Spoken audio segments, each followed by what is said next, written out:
Hello friends, स्वागत करते हैं आज के इस वीडियो में। आज हम लोग डिस्कस करेंगे application of Fourier transform to boundary value problems. So let us see how we will use the application of Fourier transform of boundary value problems. So first of all, we will discuss the identification of Fourier transform to boundary value problems. So these are the points to identify the Fourier transform to boundary value problems.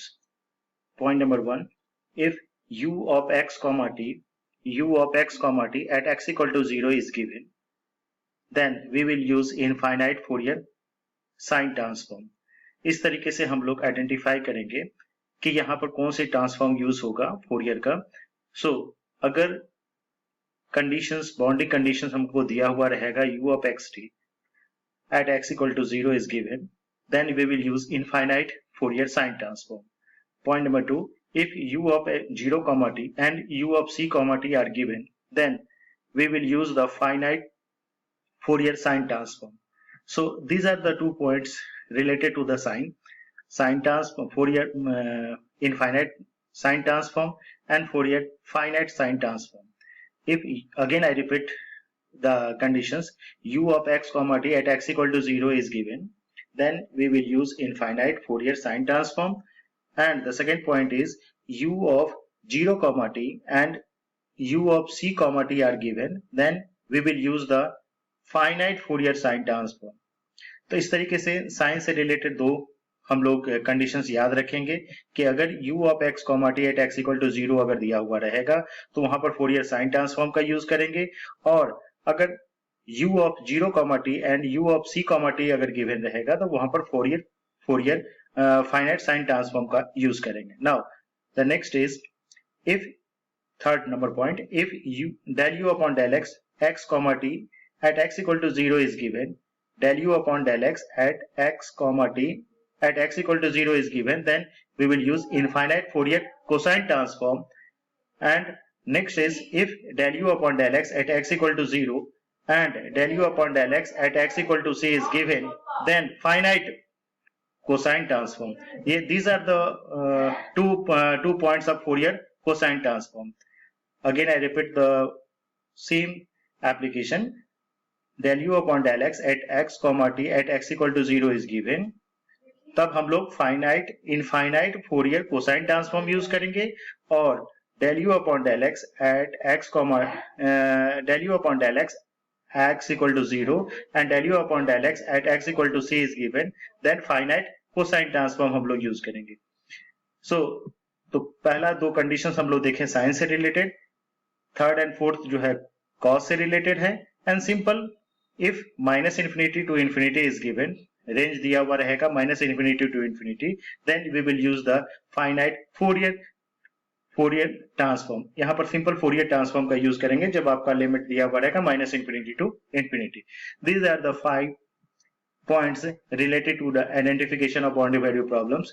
अगर ये हम लोग याद रखेंगे तो boundary value problem से related कोई भी क्वेश्चन होगा तो सबसे पहले आइडेंटिफाई कर लेंगे कि यहाँ पर फोरियर साइन ट्रांसफॉर्म यूज होगा या Fourier finite sign transform use होगा या कॉस ट्रांसफॉर्म यूज होगा या फोरियर कोसाइन ट्रांसफॉर्म यूज होगा या सिंपल फोरियर ट्रांसफॉर्म यूज होगा. तो उसके बाद हम लोग उससे रिलेटेड एग्जांपल्स बनाते हैं. आइए अब हम लोग एग्जांपल देखते हैं इससे related. So this is the first example. Solve del u upon del t equal to alpha square del square u upon del x square minus infinity to infinity t is greater than equal to 0 with the condition u of x comma 0 equal to fx. u of x comma 0 equal to fx जो है ना function दिया हुआ रहेगा. यहाँ पर limit जो दिया हुआ है वो माइनस इन्फिनिटी टू इन्फिनिटी दिया हुआ है. इसका मतलब अभी हमने आइडेंटिफिकेशन में बता चुका हूं कि यहाँ पर हम लोग सिंपल फोरियर ट्रांसफॉर्म का यूज करेंगे. सो let us see the given solution. Given that del u upon del t equal to alpha square del square u upon del x square, range is minus infinity to infinity. Here x comma t of the function is defined in the range minus infinity to infinity. That means we just apply the Fourier transform both side. So f of del u upon del t equal to alpha square f of del square u upon del x square. हम लोगों ने क्या किया, जो given condition जो दिया हुआ था उसमें हम लोग फोरियर ट्रांसफॉर्म दोनों तरफ यूज कर दिए। Now it left hand side becomes del d by dt of fu equal to alpha square as it is constant है minus s square f of u। तो फॉर्मूला होता है फोरियर सेकेंड ऑर्डर का del square u upon del x square का minus s square f of u, del square u upon del x square का result. So left hand side is d by dt of fu and alpha with a constant, so alpha square minus s square f of you.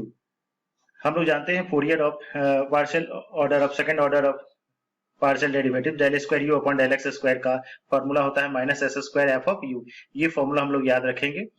इस formula के accordingly हम लोग यहाँ put up कर दिए, f of del square u upon del x square का value कितना है, तो minus s square f of u है। So d by d t of f u को हम लोग एफ बार से डिनोट कर सकते हैं, alpha square as it is minus s square f of u bar. U bar s comma t is given format, हम लोगों को फॉर्मेट दिया हुआ है एफ ऑफ यू जो है you bar s comma T जो है ना गिवन फॉर्मेट है उसके accordingly. So now using the variable and separable हम लोग यू को यू के तरफ शिफ्ट कर देते हैं। So d u bar divided by u bar equal to minus alpha square s square d t. क्या किए हम लोग यहाँ से डी टी को इधर शिफ्ट कर दिए, ट्रांसपोज कर दिए, एंड यू को लेफ्ट की तरफ यू बार को लेफ्ट की तरफ ट्रांसपोज कर दिए, मीन्स वेरिएबल एंड सेपरेबल का यूज किए। अब हम लोग जानते हैं डिफरेंशियल इक्वेशन के कॉन्सेप्ट से कि जब हम लोग वेरिएबल सेपरेबल का यूज कर लेते हैं then integrating both side, so it becomes log u bar equal to minus alpha square s square t plus log of c। Then देखिए तो log of u bar हो गया equal to minus alpha square s square t plus log c। log c को left hand side shift कर देंगे, so it becomes the negative sign, and by the properties of log u bar divided by c equal to minus alpha square s square t. तो u bar c equal to minus alpha square s square t, तो u bar का value निकल गया आपका c into e to the power minus alpha square s square t. Now u bar क्या था, u bar s और t का s और t फंक्शन से रिलेटेड पैरामीटर है, so u bar s of t equal to c into e to the power minus alpha square s square t. ये equation number 1 हो गया। अब हम लोग क्या करेंगे, जो कंडीशंस दिया हुआ है पुट t इक्वल टू 0, तो u bar of s comma 0 का वैल्यू कितना मिल गया c, क्योंकि e टू दी पावर 0 का मीनिंग क्या हो जाता है 1 हो जाता है, so it becomes u bar of s comma 0 का वैल्यू क्या हो गया c। This is equation number 2। Now from the Fourier transform से हम लोग जानते हैं फॉर्मूला से कि f of u of x comma t Fourier transform s u of x comma t equal to कितना fs equal to minus infinity to infinity f x into e to the power I of s x d x. Already हम लोग Fourier transform वाले class में explain कर चुके हैं। This is the basic definition of the Fourier transform, f of u of x comma t equal to f s equal to minus infinity to infinity f x into e to the power i s x d x.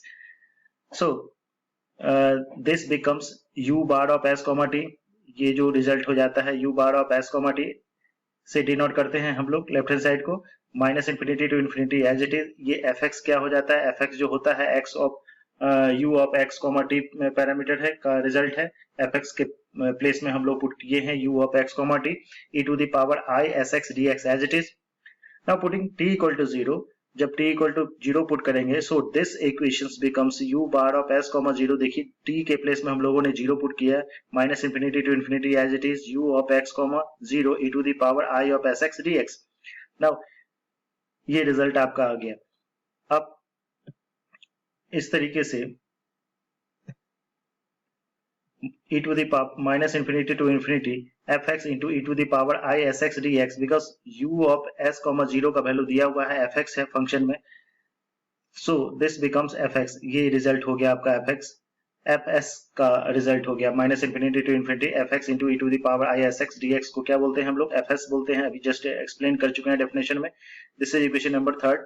Now from 1 and 3, 1 और 3 से क्या पता चल गया, 1 को देख लीजिए।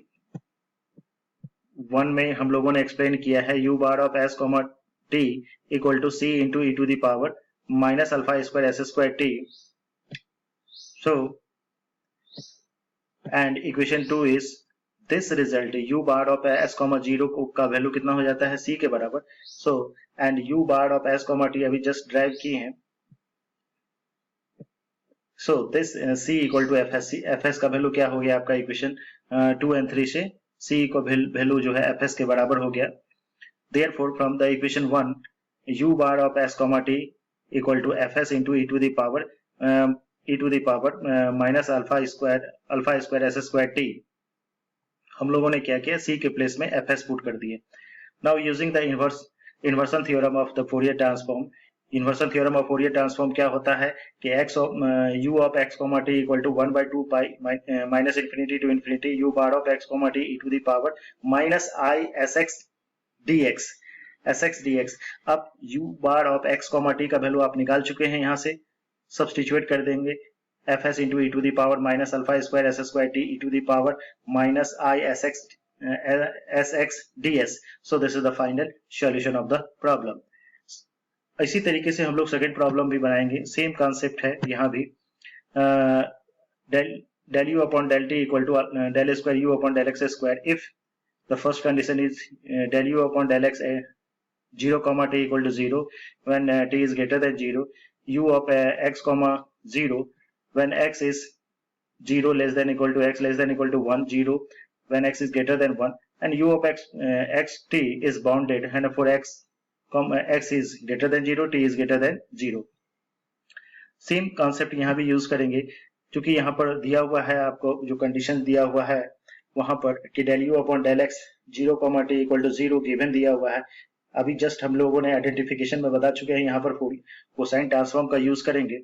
सो देखिए Fourier fc del u upon del t equal to fc मतलब Fourier cosine transform fc del square u upon del x square, same concept use किए, it becomes d by dt of fc of u, and this is the second derivatives of the Fourier cosine transform del square u upon del x square का formula याद रखेंगे, minus del u upon del x equal to 0 minus s square fc of u। ये second derivatives of partial derivatives of cosine transform का formula है, substitute कर देंगे। So it becomes d by dt of u bar of c equal to minus s square u bar of c, because ये वाला part तो आपका zero conditions में दिया हुआ है। So d by dt of u bar of c equal to minus s square u bar of c। So using the variable and separable concept, same अभी हम लोगों ने previously problem में same steps use किए थे। So it becomes log bar of c equal to minus s square t plus log c, log u bar of c divided by c equal to minus s square t by the properties of log u bar of c divided by c equal to e to the power minus s square t। So u bar of c equal to c into e to the power minus s square t। So u bar c जानते हैं अभी just s और t का parameter होता है c e to the power minus s square t equal to, this is equation number 1। Now putting t equal to 0 we will get the u bar of c s, 0 का value कितना हो गया c। This is equation number 2। Now we use the Fourier cosine transform, जैसे कि हम लोग formula पढ़ चुके हैं अभी फोरियर कोसाइन ट्रांसफॉर्म के वीडियो में। fc of s का वैल्यू कितना होता है 0 to infinity fx into cos sx dx। Now substituting the result u bar of s, t equal to 0 to infinity s u of x, t cos sx dx, putting t equal to 0 u bar of s, 0 equal to 0 to infinity u of x, t cos sx dx। Now the range is given 0 to 1 x into cos sx dx and 1 to infinity 0 define किया हुआ है conditions में cos sx dx। ये part तो 0 हो जाएगा, यहाँ integrating by parts use कर देंगे। So it becomes like this after the substituting the limits. तो यहाँ मिल गया हम लोगों को sin sx divided by s plus cos s divided by s minus 1 by s square. This is equation number 3। Now from 1 and 3 c का meaning यहाँ से पता चल गया, c का मीनिंग पुट कर देंगे इक्वेशन 1 में।